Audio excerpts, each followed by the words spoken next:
chest, a sheep that grow on trees. Some of these stories were true, some were lies. Others had a kernel of truth, misunderstanding and exaggerated by the explorers and their informant. In the hand of Voltaire, say, or Jonathan Swift, these accounts stimulate a new perspective on European society, posing a reconsideration of that insular world.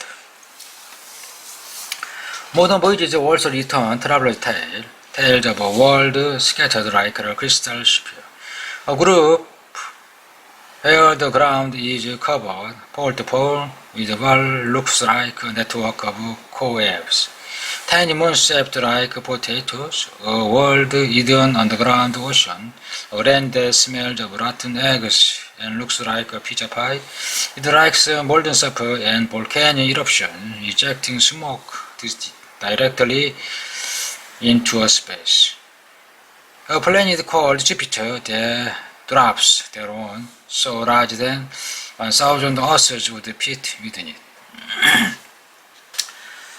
The Galilean satellite of Jupiter, which almost as big as the planet Mercury, we can measure their size and mass, and so calculate their density, which tell us something about the composition of their interiors. We find that the inner two, Io and Europa, had the density as high as rock. Two outer two, Ganymede and Callisto, had a much lower density, halfway between rock and ice.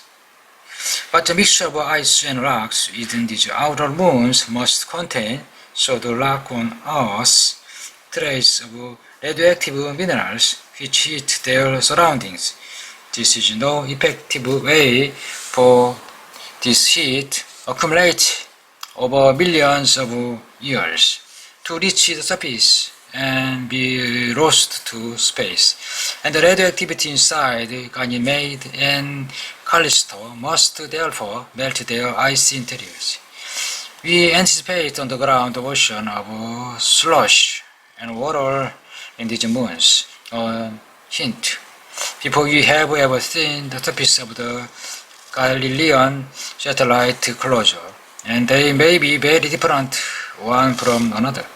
When you do look closely through the eyes of Voyager, this prediction is confirmed. They do not resemble each other. They are different from any worlds you have ever seen before. The Voyager 2 spacecraft will never return to us, but its scientific findings, its epic discoveries, it travels tales to return. Take July 9th, 1979, for instance, at 8 or 4 Pacific Standard Time. On this morning, first picture of the new world called Europa after World War was received on us. How does a picture from the outer solar system get to us?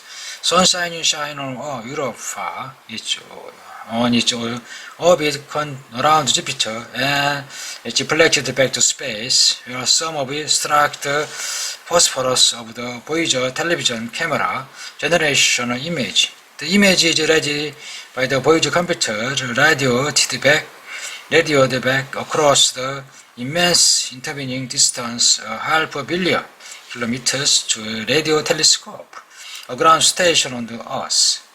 This is one in Spain, one in the Mojave Desert of Southern California, and one Australia. On 1 July morning in 1979, it was one in Australia that was pointed towards Jupiter and Europa. It then passed the information by a communication satellite in Earth's orbit to Southern California, where it transmitted by a set of microwave relay towers to a computer at the Jet Propulsion Laboratory, where it be processed. The picture is fundamentally like a newspaper wire photo made of perhaps a million individual dots, which are different shades of gray, so fine and close together that at a distance the constituent dots are invisible. We see only their cumulative effect. The information from a spacecraft specifies how bright and dark each dot is to be. After processing, the dots are then stored on a magnetic disk, something like a photograph record. These are some 18,000 photographs taken in the Jupiter system on Voyager 1 that are stored on such magnetic disks, and an equivalent number of Voyager 1. Finally, in the end product of this remarkable set of links and relays in a thin piece of glossy paper, in this case showing the wonders of Europa, recorded, proceeded, and examined for the first time in human history on July 9, 1979.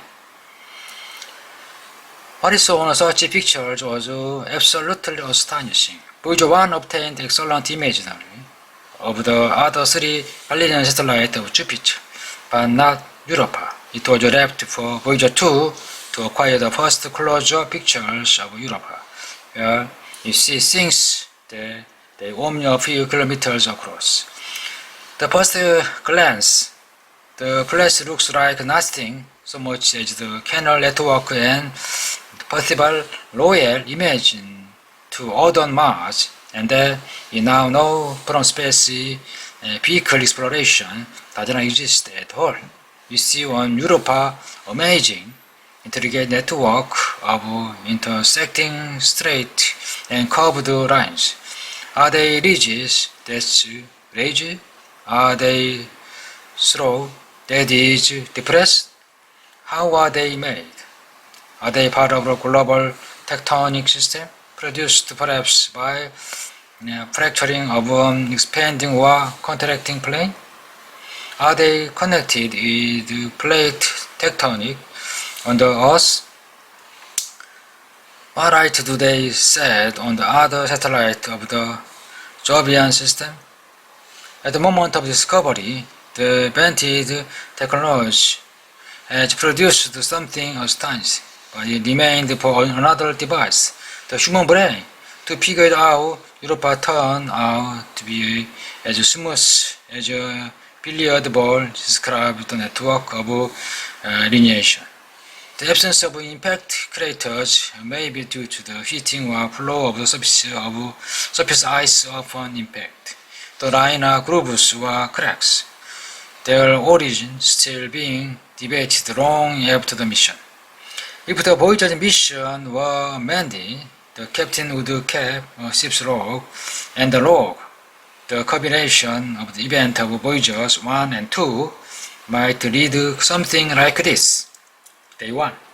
After much concern about provisions in instruments which seemed to be malfunctioning, we successfully lifted off from Cape Canaveral in our long journey to the planet and the stars. Day 2. The problem in the deployment of the boom that support the science can platform. If the problem is not solved, we lose most of our pictures and other scientific data. Day 13.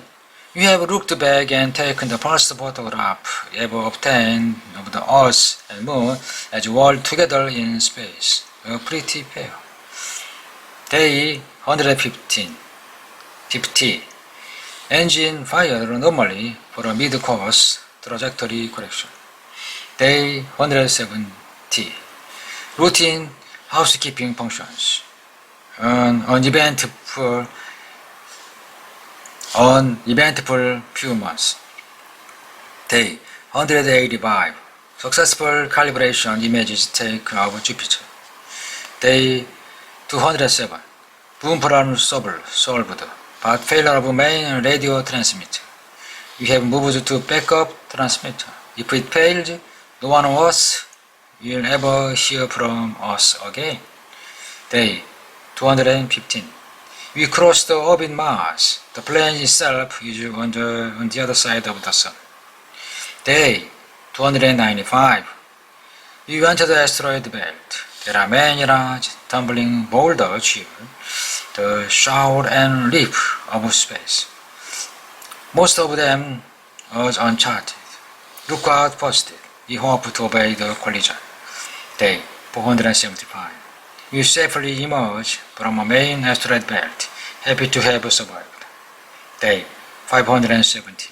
Jupiter is becoming prominent in the sky. We can now make a finer detail on it than the largest telescope on Earth have ever obtained. Day 615. The colossal weather system and changing cloud of Jupiter spinning the space before us have us hypnotized. The planet is immense, no more than twice as massive as all of the other planets put together. There are many mountains, valleys, volcanoes, rivals.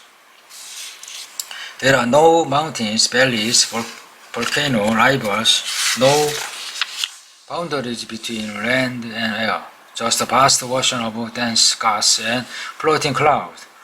A world is star without a surface. Everything we can see on Jupiter is floating in its sky.